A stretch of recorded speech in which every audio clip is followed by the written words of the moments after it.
Hello, all viewers. You're watching Bipolar Opposites. I'm your guy, Tim Cubbin. Today, I'll be talking to you about growing up with divorced parents. Hey, now, I was diagnosed as having ADD when I was 5 years old, which, all these years later, took 10 years before I realized, oh shit, he doesn't have ADD, he's bipolar. So, you can imagine that when I found my parents were divorcing, I blamed myself. I know what anyone watches is, oh, it's not your fault. It's just his parents couldn't work out. Now, try telling a bipolar kid that his father, who, hero to him, doesn't want to stay with his mother, who is always nice to him. Now, of course, the whole thing was, I thought it was my fault. I thought, oh my god, I did something wrong. My dad doesn't love me anymore because he doesn't love me anymore. He can't stand to be with my mom anymore. Is that rational? No.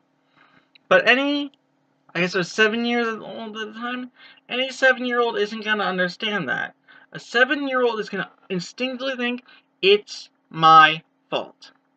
Maybe, if I'd been a better son, maybe, just maybe, my parents wouldn't be getting a divorce. I mean, I had to deal with that when I was in school. I mean, some people, the divorcing parents, well, I was the kid that was the freak that no one wanted, and because I'm such a freak and not worth it, my father's leaving me. Is that rational? No, but try to tell that on a 7-year-old. A kid at school bully you because your parents are getting a divorce, and you act differently from other kids. That was just not pretty. It hurts, really. I mean, older, sometimes it doesn't hurt possibly as much. It depends on the age of the person whose parents are divorcing, so it can be bad at any rate, but for a bipolar 7-year-old who already has behavior issues, that just made it worse. I mean, they were pumping me full of Ritalin, which I really did not need, and that's what drove me crazier. So, saying, you know what, I'm on medications, that means that I'm doing something wrong. And as I'm doing something wrong, that means my dad doesn't love me anymore, and my dad's leaving.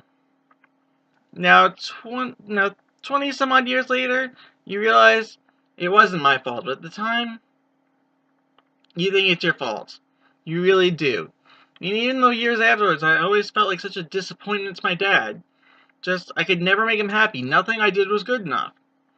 Now, I'm a college graduate, so I'm always doing something. Plus, I do this show. I'm making something of myself. I am writing a teleplay. I am making something of myself. So, they say what doesn't kill you makes you stronger. Well, here's your proof.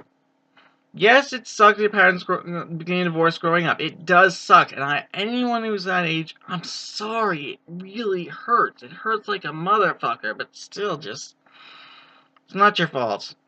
It's just, your parents can't work it well together, so, that's it. That's it. Not your fault.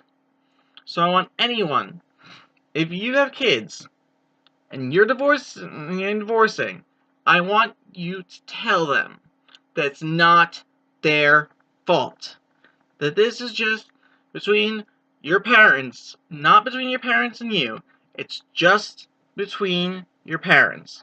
So whatever age you're watching this at, whatever I just say, make it known. Somehow get it known. Any way you can. That divorce is never the kid's fault. So next time, Tim Cubbin, out.